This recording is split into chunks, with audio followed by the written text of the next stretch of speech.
Hola, ¿cómo están? Soy Elisa Bayán Y yo soy José Utreras, también conocido como Planeta Errante. y les damos la bienvenida a Jugo de Ciencia, un podcast de dos astrónomos que hablan de cualquier cosa de ciencia. Y para empezar, Elis, te quería preguntar, ¿qué nombre se te viene a la cabeza, así rápido, si te pregunto por una científica que haya cambiado el mundo? El primer nombre que se te venga a la cabeza. Marie Curie. Ese es el primer ¿Cierto? nombre. Sí, es que el nombre clásico también es el nombre que todos pensamos. Sí, pero es que creo que te fuiste un poquito así como que haya cambiado el mundo. Entonces es como... Sí, es que si no era... Es que si no podías decir tu nombre, entonces no contaba. No se me ocurren muchas preguntas que sean relevantes en el podcast cuya respuesta sea mi nombre. Pero bueno, gracias, José. Pero igual, sí, pues, es lo más natural. Conoces una científica, listo, se acabó la pregunta. Que justamente apuntaba a eso, po, al nombre que suele aparecer en la mente de la mayoría de las personas cuando uno hace esta pregunta. Claro, de hecho, una vez fui a un stand-up de ciencia. Ahí mencionaría el nombre del grupo, pero la verdad es que ahora mismo no me acuerdo cómo se llamaban. Pero la primera pregunta que hicieron fue... ¿Qué nombres de científicas conocen que no sean Marie Curie y que no sean los nombres clásicos? Y ahí aparecieron algunos. Pero sí, es más fácil encontrar en nuestra memoria, creo, nombres de hombres que de mujeres. Sí, mucho más fácil. Crecimos con ellos. Crecimos con los científicos hombres, no con las científicas mujeres. También por otro lado, muchas de estas historias se vinieron a conocer bien tarde, así que nunca fueron parte de ningún libro. Claro, además, es cierto. Bueno, y de eso vamos a hablar el día de hoy. Mujeres que no recibieron el reconocimiento que merecían. Bueno, la mayor parte de ellas recibieron reconocimiento, algún tipo de reconocimiento, pero estamos hablando, continuando con nuestro podcast anterior, específicamente del Premio Nobel. Mujeres que merecían recibir el Premio Nobel y no lo recibieron. Así que José va a partir contándonos la historia de una científica. ¿De quién nos vas a hablar? Sí, bueno, de todas formas, la científica de la que les voy a hablar no es del todo desconocida, realmente. Su nombre es Liz Meitner. Y ella, lo que tiene interesante de su historia es que vivió 2 guerras mundiales mientras era científica. Así que lo tuvo bien difícil. Pero vamos a empezar un poquito más atrás. Ese es como el spoiler de lo que viene en la historia. Ella nació en Austria en 1878 y era una familia numerosa. Eran 8 hijos, eran 8 hermanos. Y lo bonito del principio de esta historia es que en esa familia motivaban a sus hijos a estudiar carreras, a obtener grados superiores. Así que incentivaban que sus hijos, hijas, siguieran carreras universitarias, si es que fuese posible. Las mujeres también. Claro, las mujeres también. Ahora, ¿cuál era el problema? Que en Austria, la educación secundaria, que era la preparatoria para la universidad, solamente estaba permitida para niños. Así que a los 14 años, ella ya no tenía nada más que hacer, realmente. ¿Y cómo logró seguir? O sea, en principio ella solamente leía libros aparte y se educaba a partir de artículos, y algunos de los que le llamaban la atención eran los que se estaban haciendo famosos en ese tiempo, que eran Marie y Pierre Curie. Y en ella tenía una figura de que tal vez podría ser posible ser científica.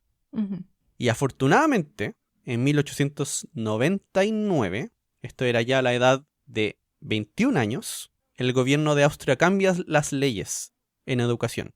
Y aquí anuncia que las universidades tienen que aceptar mujeres si es que les va bien en el examen, aunque no hayan asistido a esta educación secundaria. O sea, ellos dentro de todo, o sea, yo me imagino para tomar una decisión de políticas públicas así, asumían que habían mujeres que podían entrar directamente a la universidad, que habían seguido de alguna forma su formación. Sí. Informalmente. Y aquí su papá aceptó pagarle a un tutor privado para que la preparara para el examen de admisión. Y en unas entrevistas ella cuenta sobre este tutor privado que decía que en ese tiempo también estaba dando clases en la Universidad de Viena y las llevaba, porque él le hacía clases a más de una niña. Y las llevaba a la universidad y les mostraba los equipos del laboratorio. Y ahí ella contaba que era muy diferente ver un dibujo de un aparato a ver el aparato para medir de manera presencial. Claro, la realidad del Claro. laboratorio. Sí. Y así, en 1901, finalmente es aceptada en la Universidad de Viena junto a otras 4 mujeres. Y también aquí cuenta que en esa universidad uno de los profesores que más le gustaba en las clases era Boltzmann, que él está relacionado con la teoría de gases. No sé si todo el mundo conocerá a Boltzmann, pero es famoso en física. Sí, están las ecuaciones de Boltzmann. Sí. 4 años después, completa los cursos y comienza su trabajo doctoral, que se trata sobre la conducción del calor en los sólidos. Que en realidad aquí no lo pasó tan bien, parece, al menos por lo que cuenta. No fue tan entretenido porque era más como un trabajo impuesto. No había mucho que decidir ahí. No tenía independencia. No, y a ella le gustaba ser independiente. Le gustaba mucho. Al menos eso es lo que me quedó claro leyendo esto. Leyendo la historia de Lise Meitner. Si ella pudiese tener control de lo que quiere estudiar, eso es lo que la hace feliz. Y finalmente en 1906 se gradúa con honores, con un doctorado en física de la Universidad de Viena. Y en un principio con el doctorado no tenía mucho que hacer, así que trabajaba en la universidad investigando algunas cosas en física y comenzó a publicar. Pero además estaba haciendo clases de francés, por si acaso. Un backup. Sí, un backup. Cosa... Carrera de respaldo. Sí, carrera de respaldo. Pero no solo eso, sino que también estaba tratando de apuntar más arriba, de comenzar a hablar con otros profesores para ver qué podía hacer para avanzar en la carrera científica. Y aquí es cuando ella conoce a Stefan Meyer, que estaba estudiando radioactividad. Es como le presentan a este físico. Y ahí ella comienza a estudiar en el campo de la radioactividad, que estaba de moda en ese tiempo. No sé si decir de moda realmente, pero estaba Marie Curie. Sí, yo creo que de moda califica. Claro, ahí estábamos comenzando a entender el átomo, además. Y comienza a hacer estos estudios de bombardearle partículas a distintos materiales, que eso al final es lo que lleva a entender la estructura del átomo. Ese tipo de experimentos se estaba haciendo en ese tiempo, ¿ya? Tal vez no con las mejores herramientas, pero en eso estaba empezando. Pero al final, como parecía que no iba para ninguna parte, se va de Austria y se va a Berlín. Y aquí conoce a Max Planck, con quien toma clases. Otro físico connotado. Y ella cuenta que una vez él la invitó a su casa. No sé, esto parece que era bastante normal. Profesores invitando a los estudiantes a cenar a la casa, como para hablar de su futuro. Pero no era cualquier estudiante, ella ya había terminado su doctorado. Sí. Era una investigadora iniciándose. Claro. Pero, en un principio, Max Planck, en esta cena, le pregunta o le dice, pero si tú ya eres doctora, ¿qué más quieres? En el sentido de como que ya hubiese alcanzado una... Sí, quédate tranquila. No, era más como en el sentido de, ¿para qué quieres seguir más con esto? Ir más por ahí. Porque ella se Pero sentía ¿cuál un poco era la decepcionada. alternativa? Es que habían, por ejemplo, en la Universidad de Viena había otra mujer, creo que se llamaba Selma Freud. Ella también obtuvo el grado de física, pero nunca fue física después. Claro, porque una cosa es doctorarse y otra cosa muy diferente que te den un espacio en una universidad. Sí, y eso era lo que ella quería. Sí, pues obvio. No entiendo cuál era el problema de Planck. Es que yo Era creo que él obvio. yo creo que él no lo entendía nomás. Yo creo que no entendía Ay. eso en un principio. Después sí, pero en un principio no lo entendía. Y bueno, en esta universidad, ahora que estaba en Berlín, comenzó a buscar con quién podía trabajar. O sea, cómo podía tener un poquito más de independencia. Y aquí va a hablar con un profesor llamado Henry Rubens, que era el director del departamento de física experimental, porque ya le interesaban los experimentos y la radioactividad, para ver si podía usar el laboratorio. Y él le dijo, sí, pero tienes que trabajar conmigo. Y él no estaba trabajando en radioactividad, así que eso era medio fome. Y lo que ella iba a hacer era rechazarlo. O sea, ese nivel de independencia es como, en realidad, prefiero decir que no. Tenía muy claro lo que quería hacer. Sí, pero dice que justo también en ese momento, antes de rechazar la propuesta, le dice, pero también está este otro físico, Otto Hahn, que anda buscando, un químico llamado Otto Hahn, que anda buscando a alguien en física que le ayude en el laboratorio. Y ahí encuentra a alguien con quien trabajar, porque él estaba estudiando radioactividad. Y era más o menos de la edad de Lise Meitner. Entonces ella dijo, aquí no voy a tener así como ninguna vergüenza en preguntarle todo lo que no entienda. Claro, lo que no podía aprender. haber más como un par. Sí. Y él le dijo, bacán, trabajemos juntos, pero el único problema es que tenemos que convencer a mi jefe, que era Emil Fischer. Emil Fischer es un químico que ganó un premio Nobel. porque no permitía que trabajaran mujeres en el laboratorio. Ay. Al final cede y les dice, que también estaba prohibido en la institución, esa es la otra cosa. Y les dice, bueno, pueden, pero tienen que irse al sótano. Para que nadie los vea. Claro. Bien Entonces escondido. sí, y ella no podía usar el baño del edificio, tenía que ir a otro edificio afuera para poder acceder al baño. Y esto me recordó la película Sí. de Hidden Figures. ¿Cómo se llamaba eso en español? Creo que esto ya nos pasó en otro podcast. Talentos ocultos. Así se llama. Talentos ocultos. Sí. Había una escena que era igual a esto. Yo lo leí y fue como, igual que en la película. Cuando tienen que correr al baño. Pero eventualmente, al igual que pasó con la restricción de mujeres en la universidad, también están medidas en el instituto contra mujeres se levantan, ella puede acceder a todo el edificio. Ella puede comenzar a usar el resto de los laboratorios. Y entre 1908 y 1909 publican, o sea, en 2 años publican 9 artículos sobre radioactividad. Así que ahí comienza una época buena en un sentido, en el sentido de que puede hacer lo que le gusta, pero todavía no le pagan, ¿ya? Todavía no le dan nada de plata. ¿Y de qué vive? ¿De la familia? Por un tiempo vive de la familia, sí. Una cosa que se menciona harto de Meitner, bueno, como ella era bien independiente, tenía varios trabajos que eran de ella, que ella realizaba los experimentos y hacía la investigación, la mayor parte. Pero siempre incluía a Otto Hahn, a su colaborador.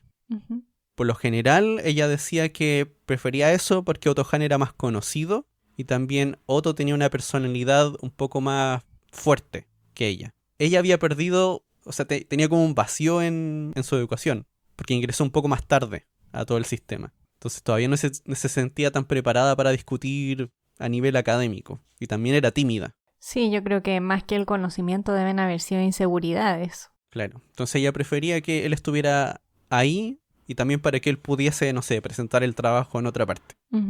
Pero finalmente, y ¿cómo se puede decir? Una negociación. Porque en la Universidad de Praga, en 1913, le ofrecen un puesto de profesora asociada. Y aquí le dice a Planck, ya, me gustaría quedarme, pero acá me pagan. Así que si no me pagan, me voy. Claro. Y ahí fue cuando finalmente pasó a ser una investigadora asistente y le pagaban en la Universidad de Berlín. Pero igual no le hicieron profe. De hecho, no pasó mucho para que le hicieran profe. Ya. Después de eso. Y aquí finalmente se mueven a otro instituto que se había fundado recién ese año con Otto Hahn, que es el Kaiser Wilhelm. No tengo idea si lo dije bien, para nada. Pero ahí se van a trabajar un nuevo instituto donde tienen aún más independencia, cada uno, para realizar sus experimentos. Y aquí llega la Primera Guerra Mundial. Y tienen que parar. Parar entre comillas, porque Lise Meitner durante la Primera Guerra Mundial sigue realizando experimentos, pero experimentos que se demoran, que toman tiempo. Entonces cada vez que tenía algo de tiempo libre iba a revisar cómo iba el experimento. Que eran experimentos para estudiar cómo átomos se van desintegrando y van formando otros. Esa era la idea. Pero durante la Primera Guerra Mundial le tocó ser enfermera. Y para eso tomó clases de anatomía y de tecnología de rayos X. Así que eso se encargaba principalmente. Trabajar como técnica de rayos X en la enfermería. O de hacer cirugías también. Eso debe haber sido choqueante. Al menos ella dice que... Aquí hay una frase, dice: la gratitud que estas personas sienten y muestran siempre me hace sentir un poco avergonzada. Y dice, muchas veces estas personas sufren mucho, pero no pueden ser ayudadas en lo absoluto. Claro, es que además en la Primera Guerra las cosas todavía eran súper precarias. Además, la cantidad de heridos que deben haber habido y la situación en la que eran tratados debe haber sido muy limitada. Sí, así que ella estuvo ahí 2 años viendo los horrores de la guerra.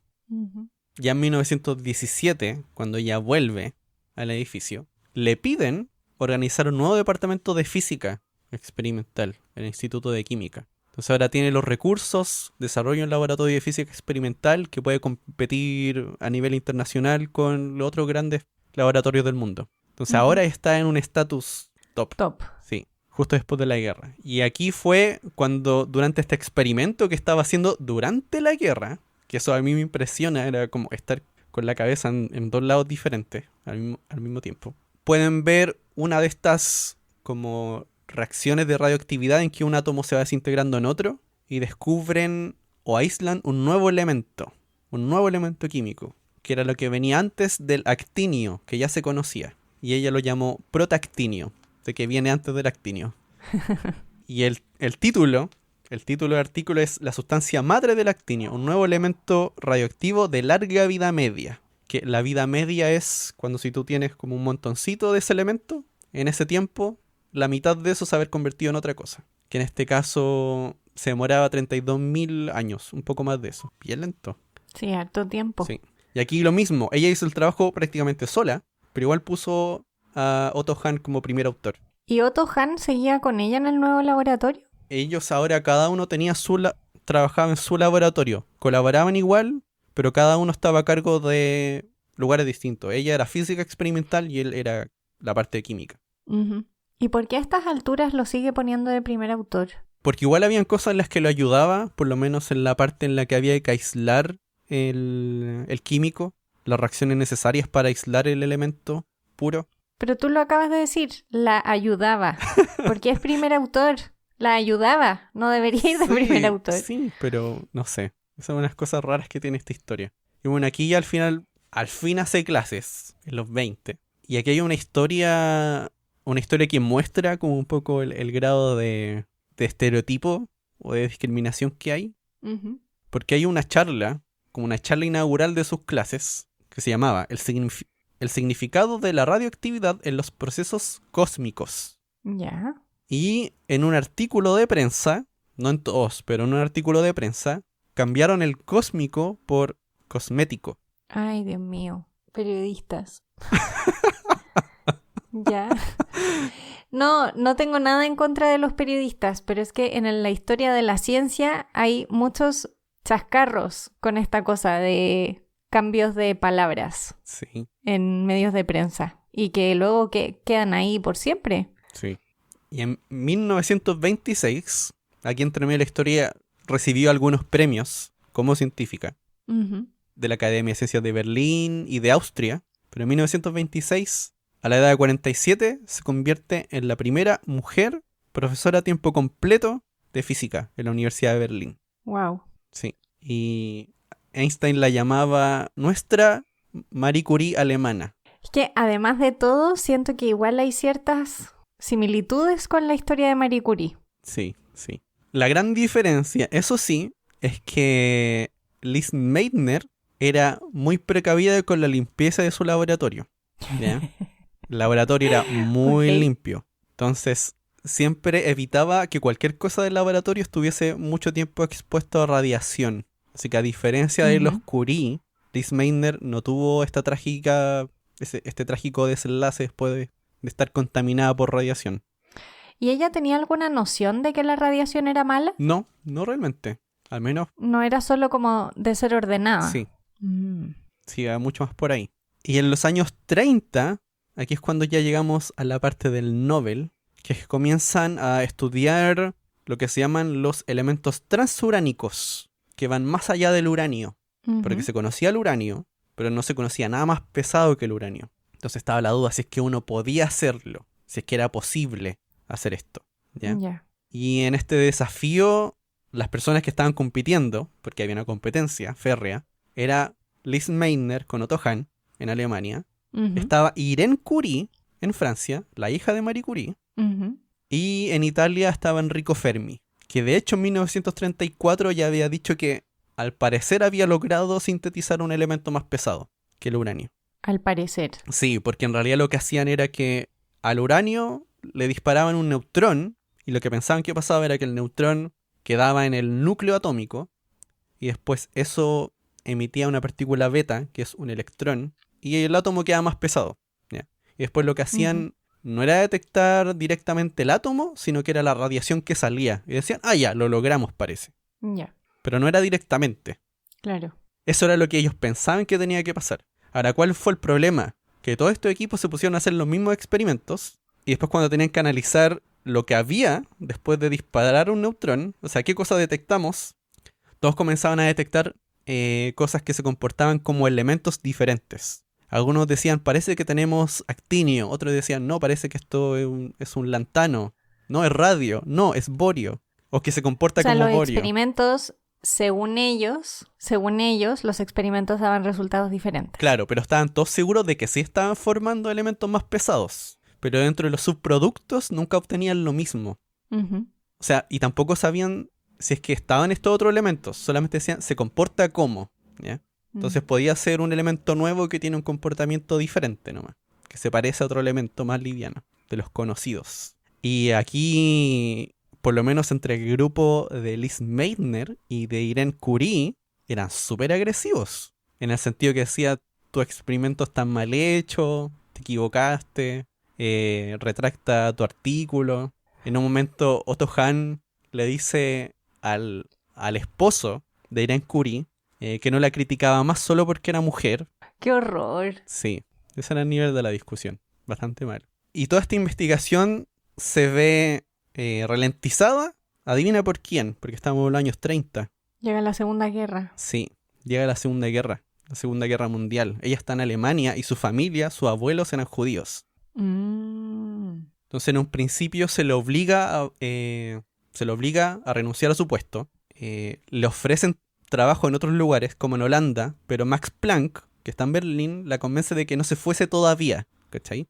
Las cosas iban empeorando y empeorando y ella no se iba, y era cada vez más difícil irse. Sí, mucha gente parece que pensó que las cosas iban a mejorar o que no se iban a poner tan feas. Mucha gente por eso después no pudo irse porque esperaron demasiado. Claro, esperaron hasta muy tarde. Y eventualmente Alemania toma Austria, que era de donde venía ella. Entonces su pasaporte de extranjera ya no existe, que era donde ahí decía que ella era católica, ¿sí? Entonces como eso desaparece, ahora es judía, inmediatamente, como legalmente. Sí.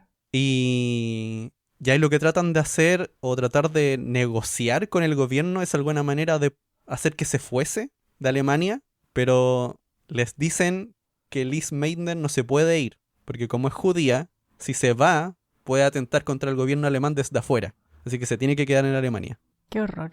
Entonces, ¿qué es lo que hacen? De diferentes universidades le ofrecen que vaya como profesora visitante a dar charlas, ¿ya? Así como, venga tal semana a dar una charla aquí a Holanda. O a Estocolmo, venga a Estocolmo a dar una charla. Y ahí finalmente ella se escapa a Holanda. Y la dejan, porque finalmente... Sí, la dejan. Y tuvo suerte de que lo hizo justo el día que lo hizo. Porque también ese día otro miembro de la universidad ya había, ¿cómo se dice? Ya le había dicho a los nazis que ella planea escaparse. Un soplón. En el fondo la denuncia. Claro, la denuncia. Entonces si se hubiese esperado un poquito más, ahí sí que no hubiese podido escapar. Y de nuevo, lo curioso es que durante la guerra ella sigue trabajando en el laboratorio cuando estaba en Alemania. Y pues cuando se va, sigue vía correspondencia con Otto Hahn. Y también ahora con otro asistente que tenía el laboratorio, que era Strassmann. Y tratan de ver, no sé, cómo destrabar esta confusión de que todos están teniendo resultados diferentes. Y dentro de esas cosas, Liz Meitner le pide a Otto Hahn que haga de nuevo unos experimentos y que trate de ver si es que encuentra tal elemento. En este caso era ver si es que un elemento era uno o era otro. De encontrarlo directamente. Y finalmente encuentran que de esta muestra de uranio, cuando le disparaban un neutrón, se producía bario. Lo identificaban finalmente, de que había bario. Y no podían entender cómo podía crearse un elemento más pequeño. Ahora, ¿qué es lo que pasó con esto? Que como Otto Hahn estaba en Alemania todavía, y estaba asustado de que, no sé, que lo encontraron que estaba cooperando con una científica que era judía, y que él necesitaba tener así como un momento de grandeza también para estar más seguro, publicó los resultados al tiro, con su nombre y con el de Strassmann. No podía poner a Liz Meitner en el artículo. Me suena solo medio creíble. ¿Qué quieres que te diga? No, o sea, a mí igual me suena creíble que no pueda ponerla. O sea, me suena creíble que no pueda ponerla, pero también me suena creíble que no necesitaba quizá publicarlo. También lo podía haber publicado ella desde el extranjero. Sí, también podría haber pasado. O sea, habían otros caminos, claro, creo yo. Pero al final lo publica, le envía la publicación así como, mira, aquí está, ya está publicado. Y eso igual la hizo sentir mal por un lado, pero también estaba contenta por otro. Y él le dice, ya, aquí está, pero no tenemos idea de cómo explicar esto. Como no hay una explicación a estos resultados, de por qué aparece este elemento Ujú. nuevo.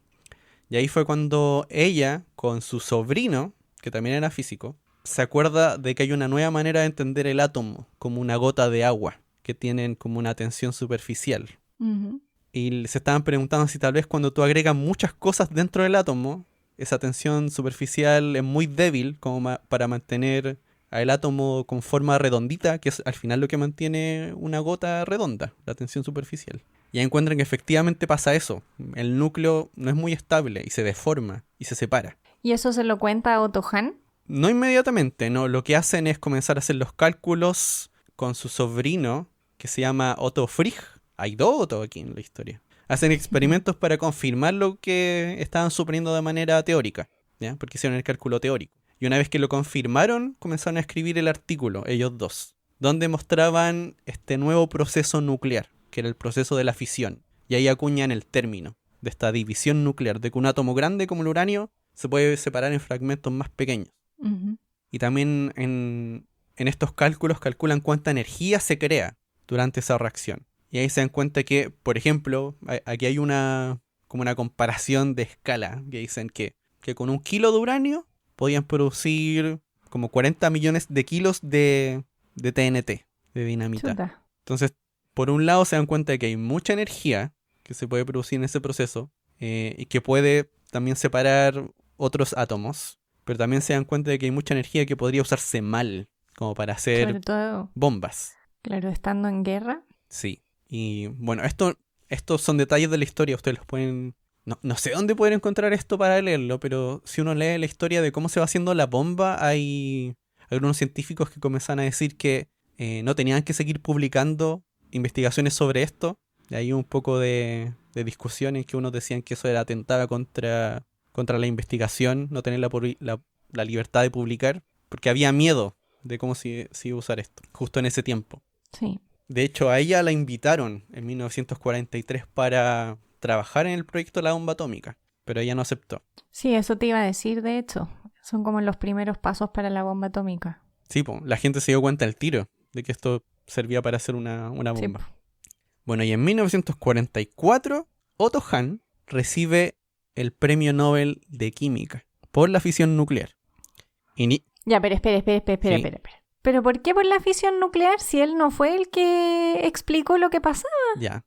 Aquí es como los problemas. Y de hecho es muy mala la historia, porque el ayudante Otto Hahn, Ya. Fritz Strassmann, según él, la líder intelectual del proyecto es Lise Meitner. Es como ella ideó los aparatos para medir. Ella diseñó el experimento. Ujú. Y ellos estaban haciendo lo que Lise les decía que tenían que hacer. Ujú. Entonces para Strassmann era como Lise Meitner tenía que ganar la cuestión. Pero Otto, no sé si te acuerdas, él había primero publicado el artículo Sí, sin ella. sin ella. Y una cosa que pasó fue que antes de que Lise con su sobrino publicaran el artículo donde lo explicaban, la habían contado a Niels Bohr. Y Niels Bohr no se aguantó y comenzó a correr la voz de la fisión nuclear. Entonces casi todo el mundo en física conocía sobre la fisión nuclear antes de que apareciera el artículo de Lise Meitner. Ay, qué gente más bocona, por Dios. Entonces, el único artículo al que podían asociar esto era el de Otto Hahn, que era el que había hecho el experimento. ¿Cachai? Entonces era Otto Hahn confirmó la fisión nuclear. Y después, Y Otto Hahn obviamente no dijo claro, nada. y después en los Nobel él negó completamente que... Y lo sí, negó lo más negó. encima. Negó que había contribuido. ¿No viste? De hecho, es peor todavía. ¿Viste que eso del paper? Sí, de hecho comenzó a decir que en realidad la física había hecho que este descubrimiento fuese más lento, que entorpeció el descubrimiento, que fue solamente gracias a la química. No, qué mala persona. Yo, viste, no le creí esa cosa de que lo había publicado así porque que tenía miedo y no sé qué. No me lo creo. Sí, ahí fue cuando... Habían otras intenciones. Bueno, ahí Liz estuvo muy decepcionada de Otto Hahn. Además de que no tenía nada de empatía para la gente que sufrió por la guerra que no fuesen los alemanes. Sí, eso también a ella le chocaba. Mm. Que después de la guerra, Otto Hahn lo que más estaba preocupado era de los alemanes, de la discriminación que ellos sentían ahora, luego del nazismo. Y así como no podía entender las cosas que decía Otto Hahn. Mm. Y bueno, sí. Ahora uno puede ver en la Fundación Nobel cuántas veces ha sido nominada. Y aquí había un conteo de 19 veces nominadas para el Nobel de Química, 29 para el de Física. Y nunca lo ganó. Bueno, a pesar de que todo el mundo sabía que ella había hecho todo. Qué injusto. Sí. Y otra cosa que le había molestado era que en el artículo del Nobel, del premio, ella aparecía como la asistente de Otto Hahn. Bueno, por suerte hoy en día conocemos la historia. Sí. Y sabemos cómo fue, cómo sucedió. Así nomás. Vamos a una pausa después de esta detallada historia de Liz Meitner. Ya, sí, vamos a una pausa.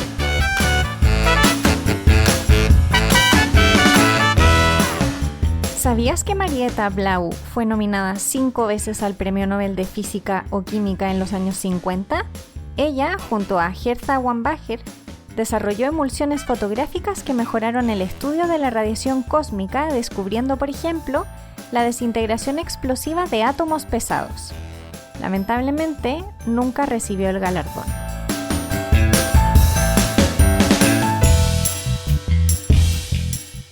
Y volvemos para que ahora Liz nos cuente una historia de otra científica que mereció reconocimiento o que mereció el Nobel. Así es, otra historia injusta. Como los episodios de las historias injustas. Sí, un episodio para estar enojado. No, a mí, ¿sabes qué? Igual me gusta leer estas historias. Encuentro que uno aprende también mucho de la personalidad que tenían estas mujeres y de lo mucho que les gustaba ser científicas, sobre todo. Bueno, yo voy a hablar de Rosalind Franklin, que también es una científica extremadamente famosa.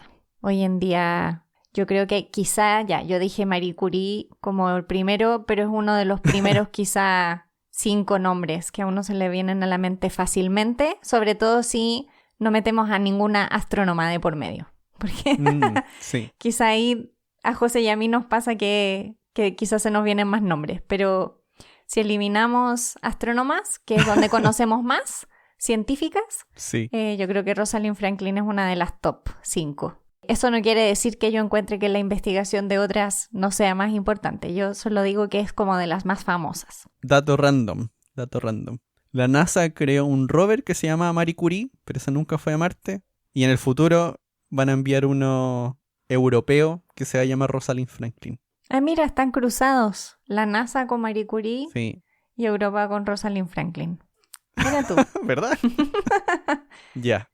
Bueno, Rosalind Franklin fue una química inglesa. Ella nació en Londres en 1920 y sus padres eran Ellis Franklin y Muriel Whaley y tuvieron 5 hijos. Ellos eran 5 hermanos y Rosalind era la segunda. Y su padre era un banquero mercante. Eran una familia que tenía una muy buena situación económica y por eso todos los hijos tuvieron una muy buena educación. Estudió una escuela para señoritas en Sussex y también en la escuela St. Paul's para niñas. Y a mí me llamó la atención esto, pura educación en colegios de niñas. En la época era muy común. De hecho no lo revisé, capaz que hayan sido internados de mujeres en realidad. Ella también, al igual que Liz, era una persona también muy independiente, que tenía una voz que hacía escuchar, digamos, no era porque era mujer que se amedrentaba, sino que ella discutía con los adultos también, como que tenía sus opiniones al respecto, y parece que en su casa incluso se hablaba harto de política, y lo que cuenta su hermana en una entrevista que leí es que ella discutía de política como que fuera un adulto, o sea, wow. Tenía muchas capacidades de argumentación, parece que había aprendido harto. Y era una niña que no le gustaban mucho lo típico, las muñecas, sino que le gustaba más como dibujar, leer, la fotografía le gustaba mucho. Y la ciencia era algo que le llamaba harto la atención. Tuvo sus conflictos, pero aprendió... ¿Conflicto? Bueno, una jovencita de la época debería haber aprendido cosas como... no sé... cómo hacer actividades benéficas cuando adulta y cosas así. Y en cambio a ella le gustaba la física y la química. Actividades benéficas. Y aquí, en palabras de su hermana menor, se llamaba Jennifer, a Rosalind le gustaba discutir. No era agresiva, pero le encantaba discutir las cosas. O sea, básicamente era una persona que le gustaba argumentar y que le gustaba estar en discusiones y argumentar. Eso es todo. Y también ella, la hermana, dijo, mi madre escribió una especie de memoria sobre ella en la que destacaba que siempre fue muy lógica y muy exacta y que desde siempre, incluso siendo muy niña, se negaba a aceptar una afirmación o una creencia para la que no hubiera una lógica o una prueba que la demostrara como válida. ¡Wow! Una científica nata, básicamente. Sí, pero no entiendo igual. Para algunas personas eso puede ser un poco molesto. Es como el ¿y por qué? Pero al extremo. ¿Y por Sí. qué? ¿Y por qué? Estudie nomás para la prueba. La fórmula de memoria. Bueno, obviamente tenemos que llegar a la etapa donde empieza la oposición de la familia, porque ella no tuvo la misma suerte que tuvo Meitner de que su familia motivaba los estudios superiores ni nada. No, su familia era una familia acomodada, que básicamente lo que quería es que ella fuera una joven típica. Que se casara con alguien, ¿no? Probablemente. No lo encontré escrito en esas palabras en ninguna parte, pero yo me imagino que sí. Una niña de bien. Y su padre se opuso a que siguiera estudios superiores, pero aún así ingresó a Cambridge. A mí me encantan estas historias porque es como, no, su padre no quería que estudiara, pero entra a Cambridge, así como lanzando como bien arriba. Claro. Y entra a estudiar química en el Newman College. Y en aquel momento habían restricciones para que las mujeres pudieran realizar estudios superiores. De hecho, habían como cupos limitados de mujeres en algunas instituciones. En algunas otras instituciones, como hemos contado en otras veces, no podían tomar todos los ramos e incluso en algunos ramos tenían que pedir permiso para asistir. A pesar de todo eso, a los 22 años se gradúa y comienza una fellowship, o sea, empieza como a investigar de alguna manera en el Laboratorio de Química y Física de Cambridge con Ronald George Rayford, que es el ganador del Premio Nobel de Química de 1967. Pero trabajar ahí a ella no le gustó mucho, porque ella se puso a trabajar con un profesor que se llamaba R.G. Norris y esta persona no la recibió bien. Parece que la interacción que ellos tuvieron fue bastante mala. Él no quería trabajar con ella y de hecho él le dijo a la persona que escribió la biografía de Franklin, que se llama Anne Sayre, le dijo que no aprobaba, que no le parecía bien que Rosalind quisiera como un estatus igualitario con los hombres. ¿Qué? Así mismo. Obviamente eso lo dijo después de trabajar con ella mucho tiempo después. Pero me parece increíble. Pero no entiendo, ¿él seguía pensando eso o solamente dijo, ¿No? en ese tiempo yo pensaba así? No me queda claro si en aquel momento lo seguía pensando, pero a mí me parece que sí. No da la sensación que haya cambiado de opinión. Wow. Así mismo. Entonces, obviamente ella, que también era una mujer independiente y que también, al igual que Liz, tenía como una inquietud muy grande de hacer y de aprender, obviamente no le iba a ir bien ahí. Entonces, ella, entre los años 42 y 46, trabajó en la Asociación Británica para la Investigación del Uso del Carbón. Y ahí estuvo haciendo experimentos, trabajando en la microestructura del carbón y del grafito. Y de hecho, publicó 5 papers y se volvió una experta en el carbón, trabajando en esto. Y de ahí logró doctorarse y le ofrecieron un trabajo en París. Y ella había trabajado... ¿Y se fue a París? Pero espérate, todavía no me salto a París. Ya. Y ella ahí había aprendido a hacer cristalografía en aquel momento, ya en ese trabajo. Y la cristalografía lo que es como analizar cómo los cristales difractan o dispersan formando patrones dependiendo de su propia estructura. O sea, básicamente es una forma de conocer la estructura interna. De saber cómo están ordenados los átomos. Claro. Y esa fue la expertise que ella adquirió. Y con eso se fue a París. Y sí se fue a París porque estaba hasta el moño de Norris y no le gustaba. no le gustaba el trabajo que tenía allá. Pero parece que en ese lugar de la Asociación Británica de Investigación del Uso del Carbón ella aprendió mucho y lo valoró harto. Así que eso fue en realidad lo que la salvó en esos años. Y cuando llegó a París, llegó al Laboratorio Central de Servicios Químicos del Estado a trabajar con Jacques Mering. Y estuvo ahí entre el 47 y el 50. Llegó después de la Segunda Guerra. Uh-huh. Y ahí se volvió una experta en difracción de rayos X y estructuras cristalinas de la materia, como el carbón. Y ahí en ese momento ya era una consumada cristalógrafa de rayos X. Eso decía en su carnet. Eso decía, consumada cristalógrafa de rayos X.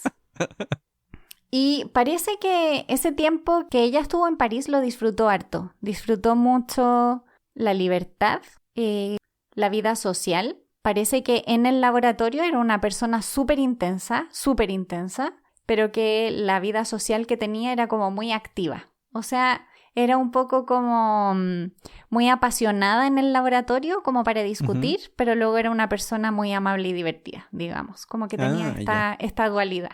Y allá en Francia le fue muy bien. Siguió con sus intereses en el carbón. Y bueno, su familia estaba media frustrada porque como era una familia acomodada, ellos querían de alguna forma que ella viviera como al nivel de lo que ellos consideraban correcto.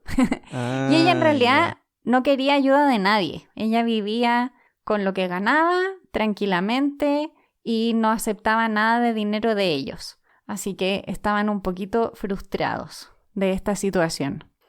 Pero ella estaba contenta, que es lo más importante. Y además aprendió francés, aprendió a cocinar francés. Espérate, ¿cómo? O sea, a cocinar. Aprendió cocina francesa, no a cocinar francés, a cocinar francés, sí. Y algo que le gustaba de Francia es que ella sentía que en la forma de allá había más equidad de género. Y eso era algo que ella valoraba harto. Pero, o sea, ella estaba muy contenta en Francia y pensaba en quedarse. Pero Dorothy Hodgkin, que es una química que obtuvo el Premio Nobel de Química de 1964 por la cristalografía de proteínas, o sea, era alguien que estaba un poco como en su área, le dice que si quiere que en Inglaterra hay un mejor futuro que en Francia, desde el punto de vista de oportunidades científicas. Entonces, al final, entre eso y que su familia estaba como presionándola para que volviera, decide volver a Inglaterra. ¡Ay, Rosalind! Chuta. ¿Por qué? ¿Por qué? Y los conocimientos que ella tenía hacen que John Randall, que era el director de la unidad de biofísica del King's College en Londres, le dé un trabajo. Pero John Randall no se imaginó que iba a llegar una Rosalind independiente, apasionada. ¿Pensaba que llegara un asistente? No tradicional. Yo creo que pensó que iba a llegar una persona más callada. Yo creo. Al menos eso es lo que me da la sensación de lo que leí. Y parece que no era solo él, sino que en general los pares del instituto donde estaba, como que tenían roces con ella. No les gustaba su forma de ser. Y en enero de 1951 empezó a tener problemas con un par, problemas fuertes. Ella se puso a trabajar en investigar la estructura del ADN. Y aquí ya estábamos en el camino A. Claro, aquí ya estaba en el camino A. Y en esto había otro investigador que también trabajaba en esto, que se llamaba Maurice Wilkins. Y Maurice Wilkins aparentemente era muy diferente a ella. Era más tímido, era más retraído, más indirecto. Y, o sea, esto yo creo que quizás es un poco también como de discriminación, pero leí por ahí que era como más lento. No sé. No. Pobre hombre. No, pobre hombre no. Wilkins malo, no nos va a dar pena.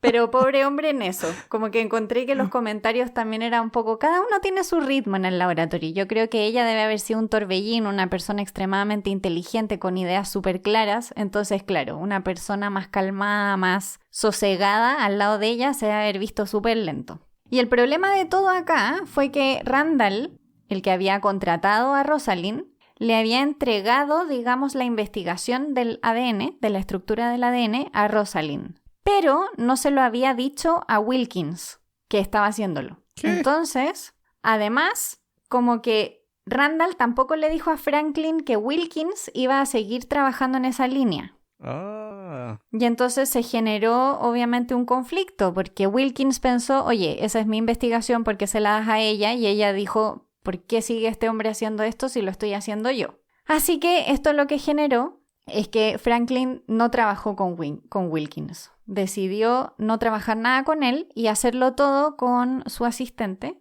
un estudiante que se llamaba Raymond Gosling. Y con él hacía todo. Y entonces empezó a experimentar con la difracción de rayos X para poder intentar descifrar cuál era la estructura del ADN. Poco tiempo después, una de sus fotografías que hacía con esta difracción de rayos X, que es la famosa foto 51, así se llama. ¿Qué? ¿Así como el área 51? Igualito. Oye, en verdad, qué casualidad. Todo calza. O sea, yo me imagino que se llama foto 51 porque fue la que tomaron la 51 La 51, vez. sí. Sí. Bueno, esa foto es la foto que básicamente nos permite hoy en día, o que abrió el entendimiento de cómo es la estructura del ADN hoy en día. Era una foto súper clara, mucho más clara que los experimentos anteriores que se habían hecho, y en base a esto ella escribió reportes, hizo cálculos, habló de estructuras, todo. El problema de esto es que hubo una comisión que recibió un informe o un reporte con todos los descubrimientos que ella había hecho del ADN. Todo eso lo tenía el Consejo de Investigación en Medicina del King's College. Ya, ¿y dónde viene el problema ahí? Ya, que Wilkins, como estaba picado, parece que solo la pelaba. Y la pelaba con sus amigos Watson y Crick, que eran los competidores en Cambridge, que se estaban dedicando a lo mismo. Y yo no sé si fue de pelambre o si fue completamente consciente que lo hizo, pero les contó todo. Les contó todo, les mostró la foto 51 y les dijo que había un reporte donde estaba todo escrito. Y ellos fueron y pidieron el reporte y se los dieron, que esa es la parte que yo no entiendo, porque les dieron el reporte, no tengo idea, y se pusieron a escribir un paper, mientras Rosalind Franklin estaba escribiendo el de ella. Obviamente Rosalind no sabía esto, y de hecho nunca lo supo. Ella falleció sin saber ¿Qué? que ellos habían visto sus notas. Ella nunca lo supo. Y lo que pasó fue que ellos estaban escribiendo los papers. Rosalind se enteró de que estaban escribiendo un paper. Se juntaron a conversar 3 o 4 veces y en esas 3 o 4 veces ella se dio cuenta que algunas de las cosas que ellos habían identificado, ellas no las habían identificado y le parecían súper interesantes. Y entonces, en realidad, para ella ya no era como una carrera, sino que era como, mira, ellos también están escribiendo un paper, Una estamos en la misma colaboración. línea. Claro, estamos en la misma línea, avancemos cada uno en su trabajo. Y llegó el momento donde se publicaron estos trabajos. Estos trabajos salieron en la revista Nature de abril de 1953. Fueron 3 papers. Estaba el de Watson y Crick, estaba el de Wilkins y estaba el de Franklin. Obviamente el de Franklin lo tiraron el tercero de la edición, por supuesto, no lo iban a tirar el primero. Qué sorpresa. Así que ahí fue que finalmente en esas publicaciones salió publicado que el ADN estaba formado por una doble hélice. Fue ahí cuando se publicó todo, publicaron también los tamaños, todo ese tipo de cálculos que se pudieron hacer a partir de esa imagen. Y ella en realidad nunca vio el fraude, nunca vio el robo. Para ella era como que habían llegado a la misma conclusión a través de investigación independiente. ¡Ay, qué historia más impactante! Sí, lamentablemente, ella dejó, bueno, no sé si lamentablemente, quizá bien por ella, se fue de King's College porque estaba hasta el moño. Cuando salió la revista Nature, ella ya no estaba ahí. Y se fue a trabajar a la Universidad de Birkbeck en Londres. Y su hermana decía que en realidad en aquella época ella no hablaba de su trabajo, solo hablaba de la infelicidad de estar en ese lugar. O sea, ella tenía mucho estrés, se sentía súper mal en ese lugar, no se llevaba bien con nadie excepto con Gosling. O sea, de las cosas que ella contó después es que para ella era muy difícil porque, por ejemplo, ni siquiera podía entrar a la sala de profesores, que era donde se daban las discusiones científicas. En realidad no tenía una vida fácil, para nada. Cuando ella llega al Birkbeck College en Londres, trabaja con Desmond Bernal y muy rápidamente sacan... O sea, en 5 años publican 17 papers. 17. 17. Sí, 17. Así mismo. 5 de ellos los publica sola y 12 en colaboración con el equipo que ella dirigía. Y lamentablemente no le queda mucho tiempo a Rosalind Franklin en la historia. En 1956 ella viaja mucho por Estados Unidos. Además se había enamorado de un científico que había conocido, pero empieza con síntomas de cáncer a los ovarios. Oh. Y 2 años después muere cuando tenía solo 37 años. O sea, todo esto que yo conté es de una persona súper joven, súper joven. Y fallece entonces en el 58 y llega el año 62. Y en el año 62, Watson, Crick y Wilkins, adivinen qué, se ganan el Premio Nobel de Medicina por su investigación sobre la molécula del ADN. Ni Watson ni Crick mencionaron a Franklin en sus discursos de aceptación.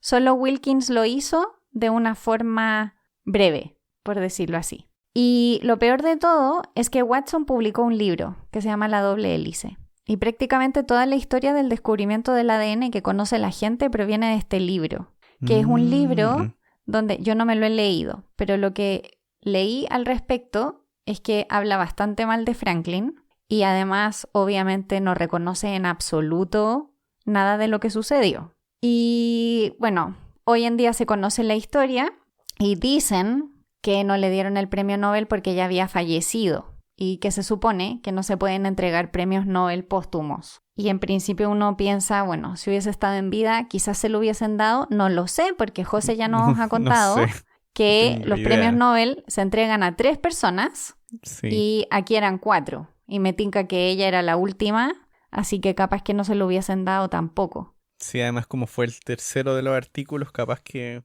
no. Oye, pero le robaron todo. Qué indecencia más grande. Sí, y bueno, una cosa curiosa es que, sí, pues por un tiempo la historia la escriben estas personas. Como en el otro caso, también por mucho tiempo la historia estuvo escrita por lo que decía Otto Hahn, aunque había muchas otras personas que conocían a Liz, así que podían negarlo. Pero cuando se comienzan a saber estas cosas de verdad, es cuando se tienen acceso a cartas o a diarios, y ahí uno se va dando cuenta que en realidad estaban mintiendo nomás, que sabían todo. Sí, yo no sé cómo se destapó el caso de Rosalind Franklin, sinceramente. Pero debe haber sido algo bastante mundano, seguramente. La primera persona que se dio cuenta debe haber encontrado una carta, porque yo creo que cuando vieron la foto 51 se lo deben haber contado a varias personas. Aparentemente la foto 51 los dejó así casi... O sea, de hecho uno de ellos dijo como que se le aceleró el corazón, así de la impresión. Así que así con Rosalind Franklin, una científica súper productiva, con ideas creativas, que lamentablemente vivió poco. Triste. Pero que nos entregó la primera imagen de la doble hélice. Ay, esta historia es peor. Es peor desde un punto de vista porque, por lo menos en el otro, en la otra historia, gente de la comunidad de física, gente famosa, nominó varias veces a Liz Meitner para el Nobel. O sea, es como ellos sabían, el mundo sabía. Es que en este caso, no tanto. Yo creo que si ella hubiese estado viva, hubiesen sabido. Yo creo que ahí fue donde, claro, se genera toda la diferencia. Ella falleció joven, nunca recibió ningún reconocimiento de ningún tipo, porque era joven todavía, había pasado poco tiempo. Entonces ella tampoco nunca tuvo la oportunidad de contar su historia. Sí. Aunque quizás es mejor que no haya sabido que le robaron todo, no lo sé. Sí, complicado. Estoy segura de que si seguimos haciendo episodios así nos va a dar una depresión, así que el próximo episodio tiene que ser más feliz. Sí, tiene que ser un episodio feliz. Pero también estaba pensando, es que es como, es material de película. Ya tenemos película de Marie Curie, necesitamos otras películas. Sí, necesitamos películas también de las que no se ganaron el Nobel. Sí, mira, aquí busqué y parece que tiene una película Liz Meitner, pero debe ser una película no muy conocida. Pero de Rosalind Franklin también no, tiene que haber. Vamos a tener que hacer una ronda de películas, José. ¿Hacer un episodio sobre películas? Ah, mira, aquí hay una... Sí, son como tales con personaje, pero no son películas, como medio raro. Ah, pero aquí hay una, parece. Nicole Kidman, to play Rosalind Franklin. ¿Qué? Nicole Kidman. Ni se parece. Ya, oye, cerremos y de ahí seguimos viendo la película.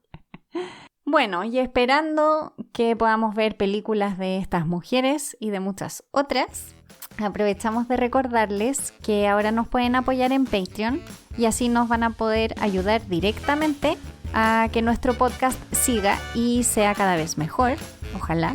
Y para eso pueden ir a patreon.com/jugo de ciencia. Y recuerden que si quieren ponerse en contacto con nosotros, pueden seguirnos en redes sociales. Somos Jugo de Ciencia en Twitter, Instagram y Facebook. O nos pueden escribir a jugodeciencia@gmail.com. Esperamos que este episodio les haya gustado mucho y nos vemos en el siguiente. Chau, chau. Chao.